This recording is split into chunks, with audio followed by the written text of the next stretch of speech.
Welcome to Cybersecurity Today, the weekend edition. Once a month, we assemble a top panel of experts to do a deeper dive into the stories that have happened that month. And we have our regular panel. We have David Shipley, the head of Vulnerabilities Security. Welcome, David. Thanks for having me. And Terry Cutler from Cyology Labs. Terry, welcome.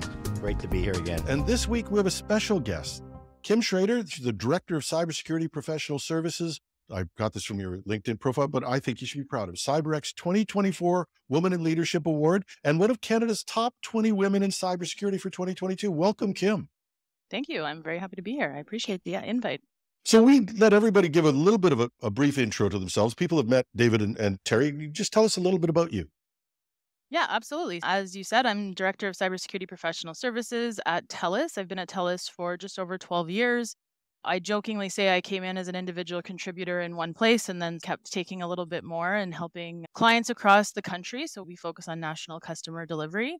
And in my spare time, I have 4 kids and a husband, so they keep me quite busy, but quite passionate about cybersecurity. And with having 4 kids, I've had a lot of tests and, oh, Mom, what's this link? And somebody sent me this and my Instagram's gone. So you've got your kids keeping your home cybersecurity on alert. That's good. Yes, and reminding me that nobody's ever listening to me. Like I've made them sit through numerous things. And when they come at 10 o'clock at night and say somebody's taken over my Instagram, I think, how has this happened? It's hard being the cybersecurity pro at home. But in fairness, nobody listened to me at work either. So Doing a little better there. So you're doing better. Good for you. This is a big month. We just finished Cybersecurity Month. I spoke at Sector on AI, which seems to be everywhere in the discussions last month. Anybody else do anything special for Cybersecurity Month? What was that laugh, David? This is my most wonderful time of year, right? We see the greatest tick of customer activity in October. Everybody gets on Awareness Month. And to me, every month should be Cybersecurity Awareness Month, but we'll set that aside. So I don't know if I shared, I think in our research episode, Jim, I might have mentioned, as of October, we have sent our 1,015,000th person a phishing email since Postron started. So that was our big milestone on that side. And to the same person? But on the side, how do you respond? But this is the fun part about being a security awareness platform is so many people. Yesterday, someone was like, my husband works for this government agency. He said, Dave Shipley, stop phishing me. I'm not personally doing it. And I only send one per month. All the rest of them aren't David. They're real fishes. So that's fun. But we've also just seen a tremendous response to the work we've done talking about the psychology of cybersecurity and some of the research work that we talked about in that episode. And I did decide to publish a little sneak peek here and there on LinkedIn, but it's been tremendous response to that. So really good to see, because as we end Cybersecurity Awareness Month, I'll leave with this. We don't have an awareness problem. It's not that people don't know that cybersecurity is a thing. We have a motivation challenge. Why should I care about this? Why should I apply this knowledge? And I think that's the exciting opportunity for the next 5 years. We had a really good response to those episodes, both the one on psychology and the one on the research piece. It's really well done. Terry, what have you been up to? Just keeping busy? Yeah, awareness training as well. The biggest comment I've been hearing is that they get a lot of awareness training at work. A lot of times they find it boring because they can't bring this knowledge home. And they want to be able to leverage this information to protect their home computers, protect their family. And that's a domain I've been at it since 2016 with my courses and my books and everything.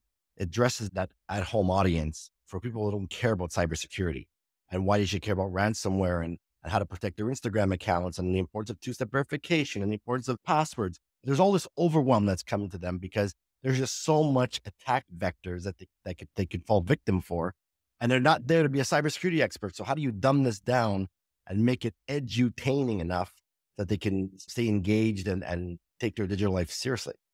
I'd be happy if everybody just took my advice and got 2-factor authentication on Facebook. I feel like I just heard that Terry wants to take my kids for a weekend. Yeah. Terry Cutler, cyber babysitter. Not that I heard. I don't know if anyone else heard that. Cybersecurity daycare. It's great. Hey, listen, we need talent, guys. Maybe we just unlocked how do we get the next generation ready to take over? There you go. Yeah. Hey, listen, Kim? Arnold Schwarzenegger did a great job with Kindergarten Cop. I think that is the template for Terry Cutler. Terry Cutler. Cyber educator. Know where to sign up. Let me know where to sign up. Kim, They're what have you been up teenagers, to? so they're mouthy. But yeah, so we call it the Olympics of cybersecurity, right? Cybersecurity Awareness Month is Yep. like no problem having those conversations. So a lot of the month has been spent helping customers set up programs to start the conversation, much like David, we're always saying, yes, this is Cybersecurity Awareness Month, but you should be setting up things this month that you're able to then take for the year.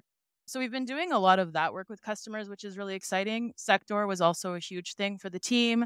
We were there, we had a booth, we got to meet face to face, a lot of team members, customers, partners. So it was great and a bit exhausting. I joked this morning, I feel like I still have a Sector hangover a little bit because it's a lot, but a lot of really great connections. And then TELUS was also there presenting. We have a cyber insurance study coming out. So we were presenting some of the findings from that as a preview. But yeah, it's a very busy month. I love all the energy from the month. I'm okay that November will be a little bit slower, but I do hope that some of the messaging resonates, that this is something we take seriously all year. It's pretty good stuff. And actually, we had a fantastic event just yesterday in Halifax with TELUS and with Field Effect. And the most interesting story, gang, that I heard there was a client talked about the evolution of sextortion emails. And so they got one of the ones that had the photo of the person's house and it had active threat or coming to your house. And that's one of the first times I've heard of the active threat on top of it. So it's getting nastier out there. And it's never been more important in how we educate people that we lead with empathy. And so, listen, this is scary. Here's who you talk to. Here's who you get help. But leading into 25, if that's the flavor, if that's the direction we're going, because we've already started hearing stories of ransomware gangs sending threats to executives and others for payment. I think, Terry, you mentioned that earlier this year. We're heading to a nastier era in 25. It used to be at a point where they sent out the password to you, right? Hey, David, you don't know me, but your password is this. That's your real password. Oh my God, how did this guy get my password? We have installed malware on your computer. We have you on video watching the inappropriate website. And if you don't pay us this money, we're going to send this video to all your contacts. Now, that's been circulating for years now. But now going to the next level of, hey, we have your house, pay now. Yeah. Oh. Well, look, we should keep a good thought. Let's look at the month in review because I'm not sure I want to get into the next year. Geez, it could be a tough year in there. David, why don't you start out with the first story? What'd you come up with this one? So I rarely get to use the word apoplectic in common usage, but as our culture critic, I do like to say that is a particular heightened stage of rage. So the headlines this week, and as a former journalist, I got to admit, my editors would have yelled at me if I had played the story the way the story is played out that you probably heard. Now, the story as you've heard it so far is that Revenue Canada has admitted that $6 million was stolen. They threw H&R Block under a bus so hard you can see the treads from the satellite orbit. H&R Block has denied that they are responsible for this. So this is going to be interesting to see how that plays out. But the story wasn't the $6 million in cyber-enabled fraud. The story was halfway done through the CBC Fifth Estate Radio Canada investigation. CRA last Friday said to journalists, we can confirm that between March 2020 and October 2024, a total of $190 million has gone out confirmed to fraudsters. CBC followed up the next day with a story saying there is a large unconfirmed backlog. This would represent the potential greatest theft of funds from Canadian government ever. Now, to be the cherry on top of this story, and I will give the CBC full credit for this next one. The next story followed up was the story of how a Canadian bank, CIBC, stopped a single $40 million. CRA had authorized a payment, a tax refund. I thought I was doing well with my tax refunds, and I'm not even in the same universe as $40 million. But they were paying it in installments. And CIBC, according to this reporting, were the fraud team that called the audible to say, this seems super odd. That's one transaction. This is stunning. We're starting to see more and more of this, right? Like the story that happened earlier this year with the gentleman in Asia that wired $25 million to the wrong bank account. They might be thinking, what a fool. Call somebody, right? Before you transfer that kind of money. He jumped on a Zoom meeting with his CFO, had a conversation with him, talked about the project, and then wired the money after approval. But then it was all a deep fake. The deep fake was able to reproduce the CFO. So he was talking to an AI and got authorization to wire the money. Like, how are you going to combat this stuff? And especially when it gets back to our government. I think one of the other things that happened in this, David, that just upset me, and we ran a story of it in technewsday.com, our news site, and following up with a lot of the CBC research, which was just incredible.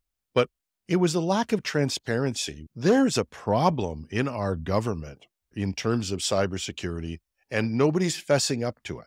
And it's never going to get fixed if you keep trying to smudge that. I love the thing. Oh, those numbers were last year. That's why we didn't report them. We're going to report them in 3 months. And this is an explosion. The numbers of times that CRA got been hacked is incredible. And here's the thing. It's not that CRA is unique globally in terms of national tax agencies getting attacked. There is a repeatable business model pattern. Like the IRS got hit so bad in the States, they had to rush out facial recognition software as part of some of the filing routines, which got massive blowback, right? This is not unique to Canada. But what's frightening about this is, one, we don't fully know the scope, right? We know 190 million confirmed and how much that number is going to be. And two, the speed at which criminals, now that like they're seeing that this is open season, it's only going to get worse. And I highly doubt it's the front line on the IT side. And I absolutely can empathize that when you look back to March 2020, what was government so focused on? Avoiding societal and economic collapse. And it was like a Herculean effort went into getting payment into the hands of Canadians who need it. Completely understand that. But now we're 4 years later, and I'm not confident we've caught up to the risk we've now exposed Canadians to. And they need help. But most of all, what I consistently see from this is at the political level, somehow magically, the moment it involves the word computer, the political eyes glaze over and they're like, no one's fault. It's the computer. Yeah, accountability. Yeah. I think accountability is the biggest issue I see here. Obviously, $194 million is an issue, particularly when you're trying to keep an economy stable. But like, I can think of many breaches that have happened, and the ability to like immediately take ownership and action because I'm accountable and I need to fix this have been the difference between perception, ability to recover, the likelihood of it happening again.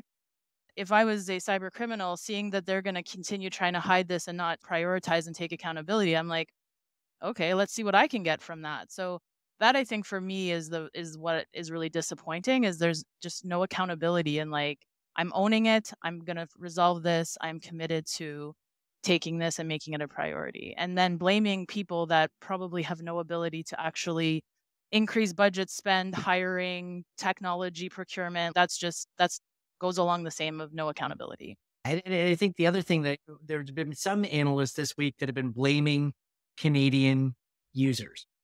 And I'm sorry, I've got no time for that. First of all, the only MFA that CRA has is still phone-based MFA. They don't provide deeper authentication. They don't have passkeys. They don't do the things we know could be there because they're so afraid of limiting access. Guys, like I get the principle around ensuring universally of access, but your universally of access principle is being universally accessible to criminals. So can we perhaps rebalance our perspective on that? And the other part is, when you read CRA's terms of service right now, it's YOLO. You agree to do this digitally? It's all on you. No way is that right. And how politicians are not making more of this. Because remember, in 2006, in those ancient times in Canada, we lost our minds over the $5 million for advertising. But it's $194 million to fraudsters who represent organized crime. Like this money gets recycled. The reason I use apocalyptic, and I'll end on this, is because I know where this money went to. It went to some of the worst humans imaginable, and it gets recycled to perpetuate physical crimes, human trafficking, drugs, terrorism, you name it. This money goes bad places. And so it's not only the fact that Canadians were stolen from, what this money is going to do. And we're not talking chump change. $190 million costs a whole lot. Yeah.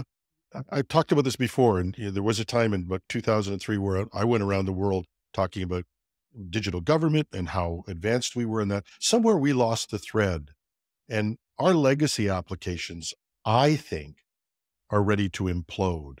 And I don't think Canadian government's the only place that this is happening, but these vast, big legacy systems that are just held together with baling wire and tape also become part of the problem. And how does a government, how does an organization deal with that when the problem is that big?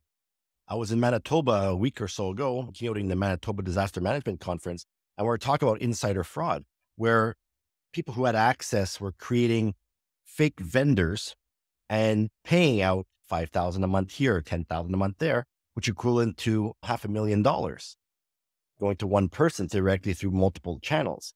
So everything has to be vetted. We have to really take accountability, like Kim was mentioning. Kim, you advise clients on this, and I'm not saying we can solve the world's problem, but when you're stuck with a big legacy system, how do you build and cope? The first thing I would say is let's do an assessment to understand what the risk is. What information do you have there? What's the impact to your business? If somebody got in, how would they be able to get to other parts of your business and application and infrastructure? And so I think it goes back again to accountability. It's let's find out what exactly is at risk and then let's build a plan. So it doesn't feel like this big onerous thing like you have to do, because the reality is there might be parts of that legacy application you need to keep running. It just, like, even though it may be held together with bubble gum and duct tape, it's important. But let's try to either isolate it or ensure that if something happens, like you have the proper backups or you have you have any of your sensitive data somewhere else and secured. So I think it really becomes down to let's make sure you know what is important to your business, what information you have that could be at risk, and then start working on a plan to protect that. And then if you need to have a technology migration plan on top of that. But I think the first thing is let's understand exactly what your risk vectors are.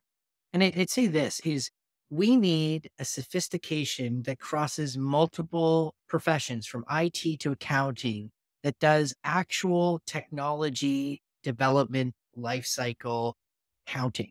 So when we look at these systems, like, first of all, hats off to ye old COBOL developers that built the digital government that we still use today. You are the technology equivalent to the folks who invented Roman concrete.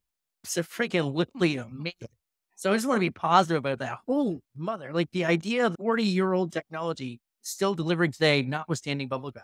But then you just need a plan, right? In the same way that we need plans to replace roads, water pipes in Calgary. This is infrastructure. It has to be cared, fed for, and it costs. But this old approach to technology in public sector and so certain private sector where it was a capital expenditure and now we're never going to have to spend on it again. No, it's a lifetime investment. Every technology, treat it like a pet. Right? You're there for the entire life of that thing. And you better have a plan to care for it. Yeah. Moving on to something that's sort of segueing into this, David, you talked about a story about Canadian IT clients that aren't taking AI cybersecurity concerns seriously. I think so. It's not just our government or whoever does the planning that doesn't seem to be tackling this problem. There's other reports from that. Do you want to go on to that story? Yeah, so this was a vendor particular report that did a survey and it said, hey, they're very keenly aware of AI-induced threats. Obviously, we're talking about this on the show on the regular. You're seeing the story. Terry just referenced the sort of the Hong Kong story that's terrified people left and center.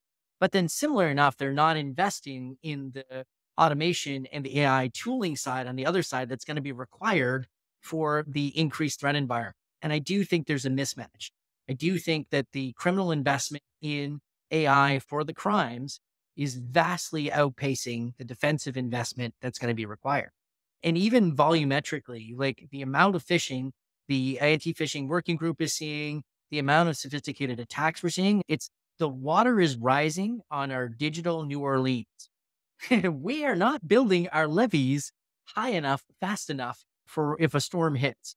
And so that's an interesting point. And I think this gets back to a little bit of the risk assessment stuff that Kim was just mentioning. I think organizations, now is the time to think about the risks of the criminal use of these tools and what policies, processes, and technologies we're going to have to avoid wire transfer, misappropriation, phishing, all those other things. But also now is the time to really have those conversations about how we use AI to run our business better so we can actually be more efficient, so we can spend on defensive tools. That's what I took away from the report. Yeah, and I think we should also make sure that we're not just, I think AI gets thrown around a lot. Like Jim mentioned, it was like a really hot topic. And I think it's like having a common understanding, but then also ensuring that as you're using AI, you're using a framework to govern how AI is used in your business, and that you have a way to pressure test as you're using tools with AI. What does that really mean? How are they really using it? What is their error rate? Because we have an internal tool at TELUS that we can use for some things. We're not allowed to put customer data in it. There's like very specific rules around how you use it. But I asked it a question and it came back, and I luckily knew that something was amiss. And I said, I don't think that's the right answer. Can you ask it? And it was like, oh, I'm very sorry. You're right. I gave you the wrong answer. Here's the right answer. And so I think you need to have those checks and balances in place. So I understand why we need to use it, but we need to ensure that we're really smart in how we're using it so that we don't, accidentally create vulnerabilities that get exploited. And it's because of how we've set something up. We haven't had enough experience with AI attacks yet. But the problem we're having right now is we can't even master the basics yet. It's almost 20 years in April next year that I'll be as a pen tester, and we still can't get around proper patch management, proper assessments, proper password policies, all the basic stuff still not in place yet after 20 years. And now you got AI coming to us to wipe us out, right? So you need to really go back to master the basics, get your audits done, find out what you have, and get locked down. The crazy thing, and this came up from Kyndryl, a friend of mine at Kyndryl sent me a note over with a story and I was following up on. According to recent data from Stats Canada, Canadian spending on cyber attack recovery was $1.2 billion. It doubled. Yet the number of businesses that are employing cybersecurity employees decreased to 50%. So we have more spending, less spending. Kim, you had some ideas. Do you want to go into that? Last week, the Stats Canada put out the impacts of cybercrime on Canadian businesses. I really like when we have Canadian-based data. I understand we need to be looking globally to understand what's happening, but particularly when you're talking to Canadian customers, there's often this perception that Canada's different. So it's good to have Canadian data. The recovery costs have greatly gone up, but the number of businesses that are experiencing incidents have gone down. It speaks to these cyber criminals. Are they streamlining how they do it? Have they had an ability to validate who's going to be a better target? It's interesting. The other stat that stood out in that study was that the investment in proactive security technologies and processes has stayed the same. So there hasn't been this great investment in it. But to your point, they have less. Now, they did talk about the difference between hiring full-time employees and then having consulting expertise come in. So I can see where that balance can come in. But they did see an increase in insurance. I did find that the stats were really interesting, that we're not really investing more in being proactive, even though we're seeing that 1 in 6 businesses, I think it was, were experiencing an incident. But the actual recovery and payout has gone up significantly. I think one of the biggest challenges right there is there's reporting. If you're a victim of a cyber attack, you don't want your customers to know about it. So a lot of times they're sweeping it under the rug. That's why you'll see something like, hey, 13,000 incidents were reported this month or this year, but only 6,000 reported. Yeah, they did in the report say they had an increase in people reporting those. Now, they did have, if I recall correctly, like 170,000 of the organizations that were surveyed were small businesses. There might be a correlation there with not knowing who to turn to get help. And the highest recovery costs were in the large businesses, but the biggest decrease in cyber incidents were also in the large companies. So again, that whole, maybe cyber criminals are now looking down and saying, okay, maybe the smaller players have things that we want, and there's a volume. We can do this potentially with AI at a velocity. So we'll go there. But yeah, I think it had some really interesting information there on. And there's a lot of misconception too, right? Because these small business owners, and I go through this all the time when I'm on sales calls and such, oh, this will never happen to us. We've never had an incident before. But they don't realize that a hacker is in your system for minimum 286 days. That's the average time right now. And whenever we do penetration tests and we're able to bypass their security system and set off all kinds of alerts, and like we're launching thousands and tens of thousands of attacks in a business when we do these attacks. And all their software saw was Kali Linux got updated. What on earth? You missed 22,000 attacks? You're going blind. So you need to make sure your network sensors and such are working properly.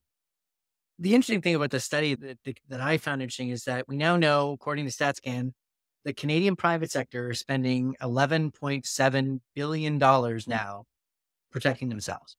And that's up from about $9 billion. That works out to be about a 14% increase which matches the roughly 14% decrease. So we're paying for the defense that we've had, and we're at least starting to see some positive ROI. At least we're breaking even on the security dollar investments. That's what stood out for me on that. But the fact that the attacks are getting nastier, and what I mean by that is more devastating in their consequences. We noted that it doubled between 2019 and 2023, but it's increased sixfold over a longer period of time. And so this idea, we talked about the individual consequences getting nastier, the attacks on organizations like London Drugs against others, they're going to get more brutal, which is also for me extremely worrying when I think about this is private sector spending. I have not seen significant increases in investment in healthcare in Canada defensively. The money is not being made available fast enough, which means in the era of potentially worse and worse consequences, our most important sector are at their most vulnerable. And it's not because there aren't good people there trying to do it. It's that they literally need the tooling, the spending, et cetera. I would agree with you, David. Healthcare is a disaster. We did a story on it. I did one a few months ago with a really great friend of mine. And she came in and said that basically these devices, most of the IoT devices are not maintained. It's just one disaster after another in terms of the lack of investment in healthcare security. And like I said, that could be a whole show in itself. And because we did a show like 2 or 3 months ago on it, I didn't repeat the story, but I think maybe worth repeating. You did an interesting sort of news hits about the most vulnerable devices this week. And I was listening to that. What's interesting, my spouse is an X-ray technologist. So I was, oh, here it comes, DICOM and PACS, right? So the tools for actually converting the images and storing the images, et cetera. What terrified me is that based on your reporting you just did, there are now active attacks against this. Several years ago, Israel demonstrated in research just how damn dangerous the ability is to add and remove cancers from X-rays, CT scans, et cetera. And they tested this in a controlled way with real radiologists, and they could not see the difference. Whether they added a cancer or removed, had no idea. And the fact that we still, years after that, are running HTTP, these devices exposed on the internet, banana pants. And that's where the value of like the work that the Kim or Terry's team does. And hey, man, do you even know this was on the internet? And then the second part, vendors, come on, man, like secure encrypted communication between devices, been around a long time. Yeah. Kim, any comments on that? I think IoT devices was a big thing in at one point. And I think something you tell us had a big footprint on. Yeah, TELUS has a lot of different technologies. We have smart cities and different things like that. And I know that ensuring that they are secure is really important, but David's right that it's a lot of time in a product development life cycle. This is where you go back to having that accountability across is like privacy, security, all of those things need to be part of the initial product development plan. Not always the case. So I'm hoping we'll see a shift, but I think that we do see in the industry that we're trying to get the next best thing out and we're maybe not bringing in all the people that we should be talking to. Yeah. I had a discussion at the event when I was there last week at the FIC, but there was a database that got breached, had fingerprints in it. And that could be the next set of attacks where like now your fingerprints are out there. There was a sorry. healthcare breach in the States where the attackers got images of cancer patients. These were medically taken images of them. This is like photographs, et cetera, that were part of the cancer treatment. And in particular, disproportionately affecting women with cancer. And I get a little emotional about this stuff because it really bothers me. But they extorted based on that. Can you imagine someone at their most vulnerable health state, in their most vulnerable natural state, getting medical care? And this is where we're at. And we got to do better. Yeah. And a lot of it goes back to doing the basics. You were talking about this, Terry, and the show I did with Sam Licio, and Sam was a CIO in Canada. She was CIO of the year. We went through the whole piece of this and just talk about the basics of these things. They're selling used devices on the market with the label of the hospital it came from on it. It's just failure to do the basics. And this, I'm going to use that as a segue into the next story I want to cover. It wasn't too long ago, I was out on the stump talking to people about the API economy, and people were bringing me in as a speaker to talk about that. And now this is resurfaced with a vengeance, especially with AI, when you talk about the not paying attention to the basics. All the major AI commercial models have an API that you can link with. And on that, a whole foundation of APIs that we built into our architectures. So now we get to this, before we get to this brave new world where everybody's talking about agents and having agents driving AIs, agents communicate through APIs. In other words, this great brave new world that controls, and Claude AI can control your computer now, and they can reach out to websites. Basically, it's on top of this whole vulnerability. That's why this company Wallarm sent me a study. It was a really well done piece of work. It talks about the increases in API vulnerabilities, just some of the things that I got from that report. A 21% increase in API vulnerabilities, 40% related to enterprise software, 36% related to open source, and a shocking 32% from the newest form of software, cloud native. The other piece, and Terry, this may be something you jump in on, but 36% of these were related to DevOps tools. I think DevOps tools, talking about the basics. This is a big deal. 344 million people were affected by API related breaches in Q3 alone. It's astonishing. It's fascinating you mentioned that, because earlier this year, that's what happened to one of our clients before they were clients in retail. What happened was hacked through their website, was filling up gift cards, and then using their gift card to go to a physical store to buy items. So they were virtually filling up the gift card and then spending real money to get the items. And they were doing this for tens of thousands of dollars, and they couldn't figure out why.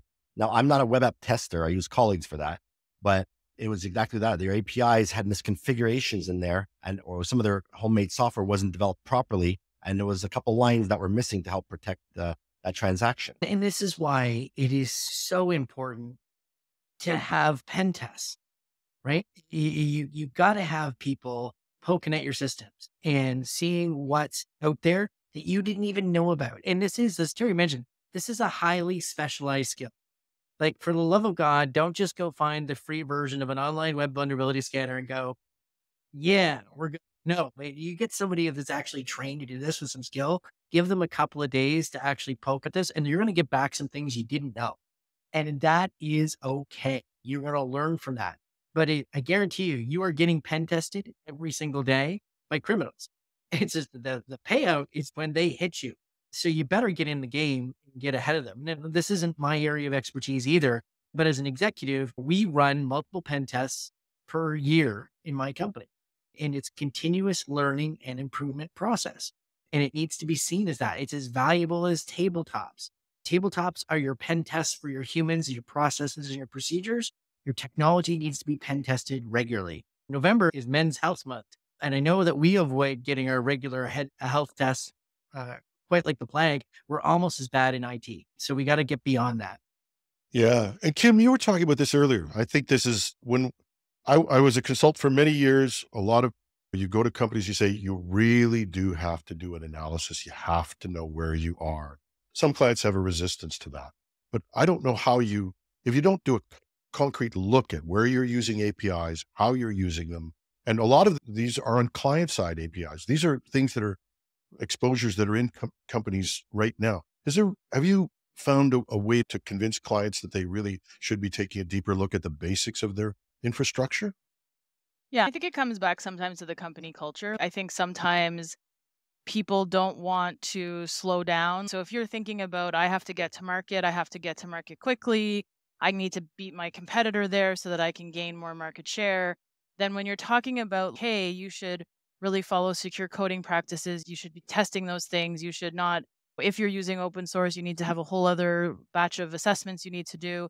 Like, all those things, all they hear is it's going to take longer. So I think that you start with a culture and a mindset of, it's really important that this product gets out, and it gets out quickly, but it also gets out securely. I do think that you test regularly anytime you make a change, but also it doesn't always matter if you've made a change, because the industry will change, the attack vectors will change. So the regular testing becomes really important. And APIs, of course, they're going to be a great place to go, because imagine a vendor came to you with how complex our digital ecosystems are and said to you, I refuse to have an API with any other product because I want to be able to give you my product and I know it's secure and you're good. Like, it wouldn't work in a business world. I need things to communicate. I need things to correlate data and communications. And I want to take advantage of AI. So I need them to be able to talk and share. And it just makes sense that it's a great place to sit. But it all comes down to making sure you understand what is your risk and what you can do to mitigate that risk. Yeah. And knowing that in a world of where all businesses are linked, and we talked about this before, they're going to go after the weakest business in the link, and they're linked to you. Everybody is connected in our supply chain type of environment. There's a real risk. It's obviously an ignored area. We're paying attention to a lot of other things, but not paying attention, as Terry said, sometimes to the basics of where we communicate. I think it comes down to APIs are almost like the small hole the rat can get in. If a bear is beating down your door, you're like, I need to deal with that. I need to get perimeter security. I need to make sure my garbage cans are locked. But in the back, all these rats are slowly coming in a hole this big. And you don't know until you start seeing the evidence of them being there. So I think that's the problem, is like sometimes it just feels like there's so many attacks coming that when the ones come in small and quiet, it's like I'm too busy dealing with the louder things that are happening. We just completed our fastest pen test. So the job was we had to show up with a computer and plug into some random jack in the office and see what we could do. No passwords, no nothing, just plug up, and managed to find servers with SMBv1 still enabled, which is an 8-year-old vulnerability. Now, for those who don't know what that is, SMBv1 was one of the reasons how WannaCry got into most environments back in the day. It ransomed a lot of companies. So this vulnerability got fixed. But we were able to still leverage that same vulnerability to get in, extract all the usernames and passwords of everybody in the account or in the business, and do what's called a pass the hash attack. Now, Jim, I'm not talking about the good old college days here, okay? This is an attack. Why are you looking at me? Where I could actually log in as these people without knowing their passwords. And next time I start jumping around the network and I'm like, done. I own you. So Terry, you do a lot on the tech side of this. What's causing the avoidance of this? Is this really that costly to do this type of analysis? It's not. Some of this stuff, we do this attack surface analysis for free just to show them something. Like this is, okay, the IT guys, the MSPs, man, ego is in the way. It's like these MSPs like, no, you don't need to have antivirus on your Exchange server. It slows things down. And next thing you know, these companies get ransomed, or we have EDR on our endpoint. We don't need to look at our cloud and our network sensors. We don't need that stuff. It's like your family doctor, right? Would you ever ask your family doctor to perform laser eye surgery on you? And most people would say no, but these customers have so much blind faith in their IT guy, so that when we run an attack surface analysis report to show them what can hackers see about your business online from a vulnerability, most of the time the MSPs have more red than the customer. And it's just driving me nuts right now. So Terry, amen. Hallelujah. First of all, you had me at, you're running an Exchange server, but in defense of ye old, much maligned MSP, they are being paid solely to deliver the services that people are telling, which is keep the lights on. Exactly. And the constant treatment of IT as a expense, as I gotta do this to have my business, is barely more loved in business in general than paying taxes. And yet we completely underappreciate that it is technology now that runs the business, that delivers the success to the business. Your point about the specialization, they are not paid enough. I've seen enough now of these MSP deals where it's like, oh my God, how do you even keep the lights on with what you're being paid? So it doesn't surprise me because, and we'll go back to this is alignment of interest 101. This is why cyber is not a technology problem. This is about the culture. Tim mentioned this earlier in the chat. The culture here is to treat IT as a cost, not an asset, and not to value it, and not to think that it's an asset worth protecting, which is why you need folks like Kim and Terry and me with the expertise in these areas. Because the irony is, the criminals sure as hell do value it. And they sure as hell are specializing, and they sure as hell are making a lot of money. And that's where you shouldn't be able to graduate from a business school in Canada without a course on cybersecurity for business executives. We're talking about positive things. You want to change this around generationally, you need to actually graduate business leaders that value this as an asset. And if we don't teach them that, these poor, overworked IT internal and external folks, they don't have a hope in hell. Yeah. And talking about our new generation coming up. Nice segue into AI for our final story of this. It's clunky segue, but a segue nonetheless. But it was a fascinating thing. And it caught my attention coming out of this API discussion, the foundational piece of it. We are communicating with these AI large language models out there in the world by prompts. One of the ways that you get past these, what they call what they'll refer to as the guardrails, has been called prompt injection. Even in the early days, there were horror stories about how to do this. Most of the horror stories that were out there were really engineered. People knew how to bust past the guardrails. Unit 42 at Palo Alto came up with a report over the past week where they talked about how you can get past prompts even in a fairly sophisticated world. They called the prompt deceptive delight. The deceptive delight was a way to really bring prompt injection into the world of being able to get past guardrails and do harmful things with AIs. And essentially it works like this. It's like the sandwich. You really remember that the sandwich they used to give you when you do employee reviews or all that stuff? You tell them something good, you put the bad stuff in the middle, then you tell them something good again. Well, that didn't work for employee reviews, but it does work for AIs. So it turns out if in just this deceptive delight, you put some regular conversation in, then you tell them you want to build a Molotov cocktail, then you put somebody else in there, and guess what? You fooled them.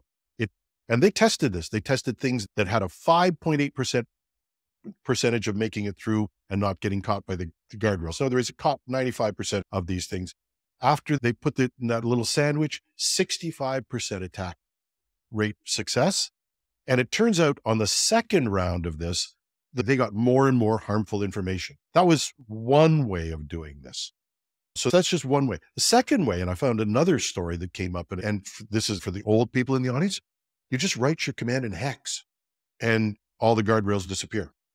And so for anybody out there, and if you could still write hex, we talked about legacy systems, there's some serious money out there for you. If anybody actually, we just lost 95% of the audience right there, Jim. Oh yeah, sorry. Hex is, we used to communicate with computers in numbers and never mind. But going back to a really old tactic, you can get past these things. Now that is, I think, one of the things we're going to have to somehow adjust to is this new level of risks.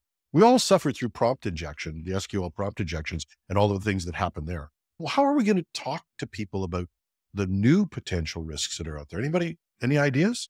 First of all, this just shows you that the AI safeguards are the equivalent of Play-Doh guardrails on a highway. Oh, you're sailing through those things, right?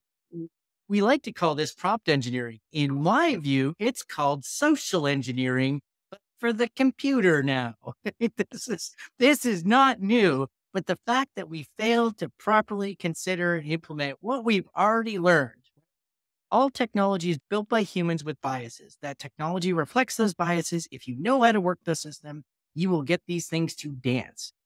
The arrogance that we have that we can just put controls on these technologies at the front end, and we're like, you're up against the combined ingenuity of humanity, and it's still going to win every time, particularly if it can make money.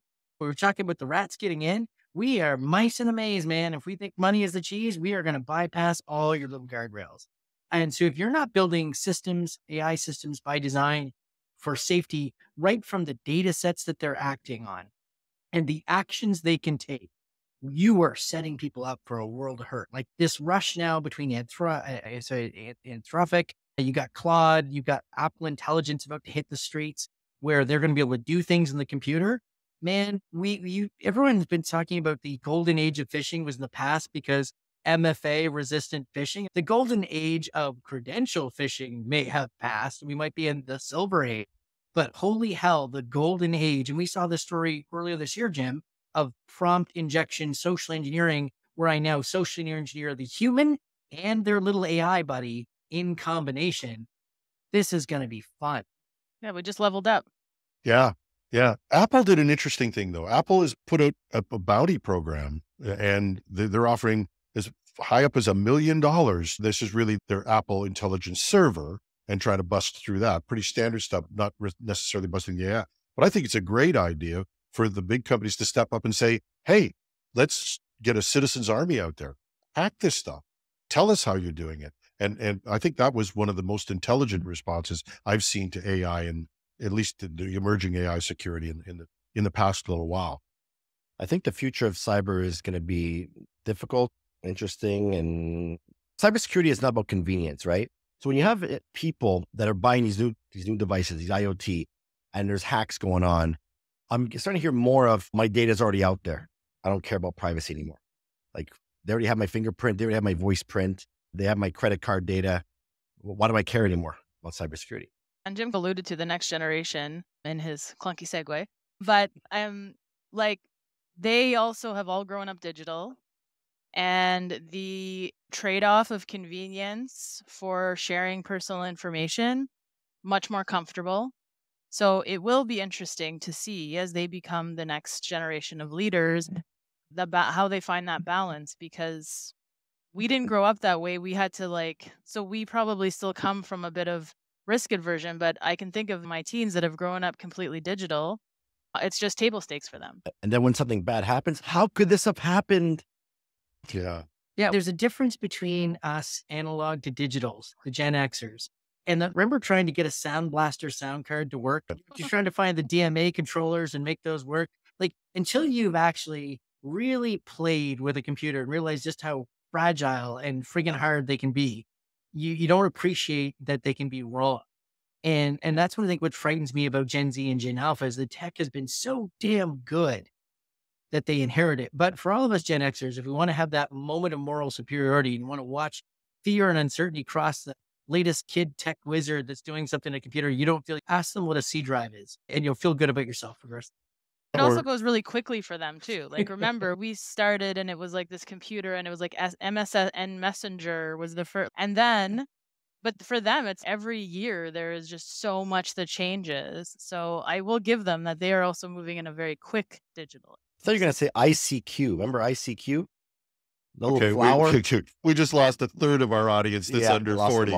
Okay. But the important thing is we need a new way to educate. And that's not from the old farts necessarily, or my day, we used to have to plug those ICQs together ourselves with bubble. That's not going to work.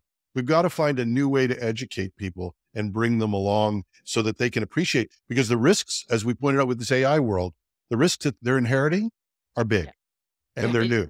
And it comes down to critical thinking, right? And this is such a skill that is going to be responsible for the survival of our democracy, for the thriving of our businesses, for us to succeed in a knowledge economy, right? Let me introduce you your successor, the AI that is cheaper and faster to do fact spitting out.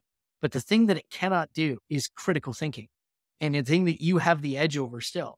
And in some respects, I mentioned that the business and leader education is going to be critical to valuing IT. K-12 was designed to keep the labor force steady to get people into the factory. And we need a new K-12 system that emphasizes critical thinking skills and technology literacy and technology skepticism. And if we don't get there soon, I guarantee you it's not a fun future. Kim, my kids are in their 30s. Are we making, just from what your kids are doing, are we making any inroads into educating them in a different way? I don't think that there's enough built into the curriculum around like technology and securing technology and some of the stuff Terry talked about with small businesses. Like that could translate into people as young adults. You are growing up digital. So now here, how do you safeguard your brand and make sure that you don't have these things? Because recruiters are going to look from colleges and jobs and things like that. I think that they have access to a lot at their fingertips if they choose to engage with it. The problem is, and this is also a pretty hot topic these days, is the disinformation they also have access to.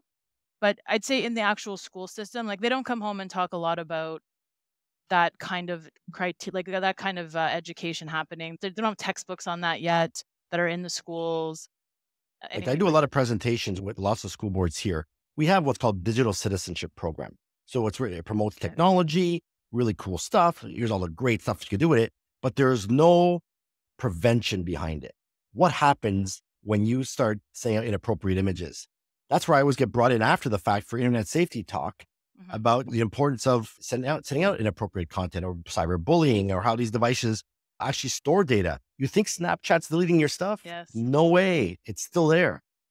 And are those kinds of digital citizenship things an optional sign up, or is that actually built into the curriculum? Because I It's don't built in see the it. curriculum. Yeah, it's Okay, built well, in so the that's curriculum. good. That's good. I Yeah. haven't seen that in the schools that my kids. Even in later education, I talked to a couple of graduates, and I was trying to work on an internship program for them. And to my shock, they knew a lot about the technology. They didn't reason with it.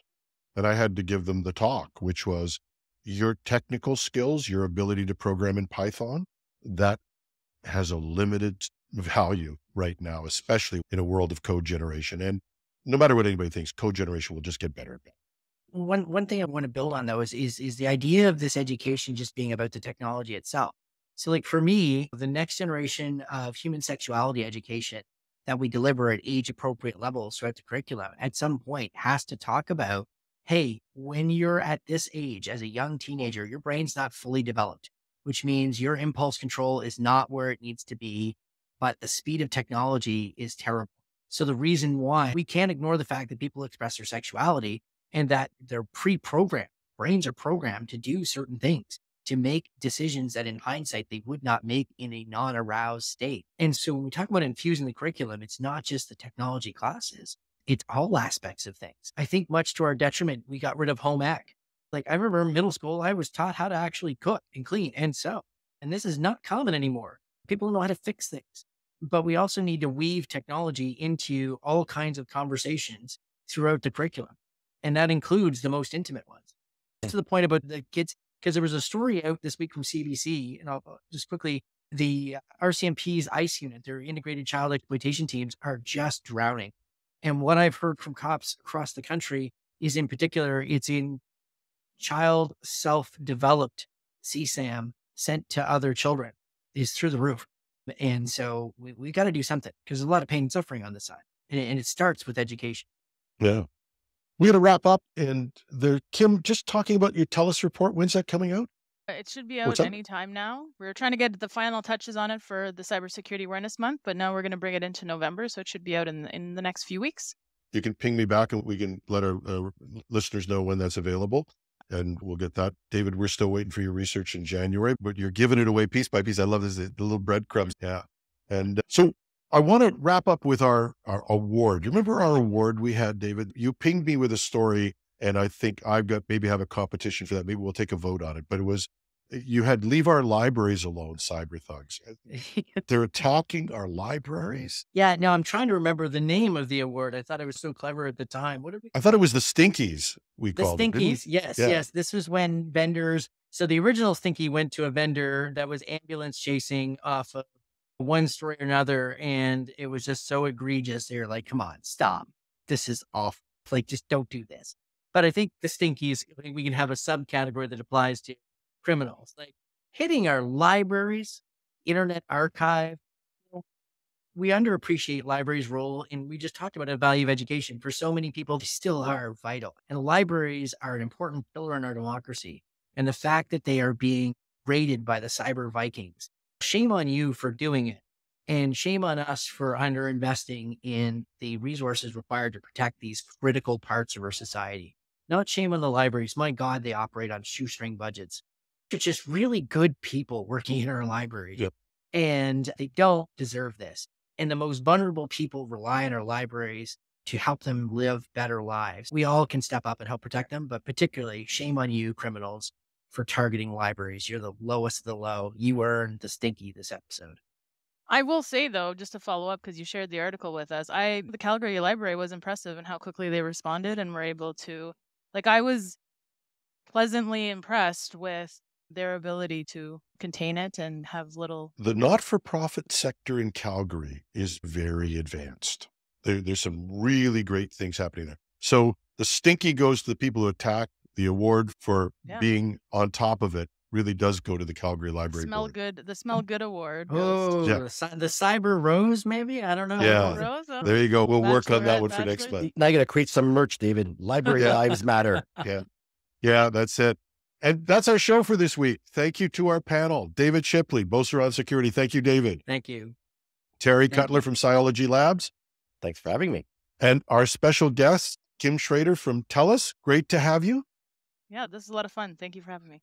And hopefully we'll have you back again. And to our audience, we hope you enjoyed the discussion. We hope that it gave you some perspective on some of the news, as well as just reporting the news to you every day. We'd love to hear what you think. Did we hit the mark? Do you agree? Do you disagree? Maybe there's a story you thought we missed that was super important. You can reach me at editorial@technewsday.ca. That's editorial@technewsday.ca. I'm your host, Jim Love. I'll be back at the news desk on Monday morning. Thanks for listening.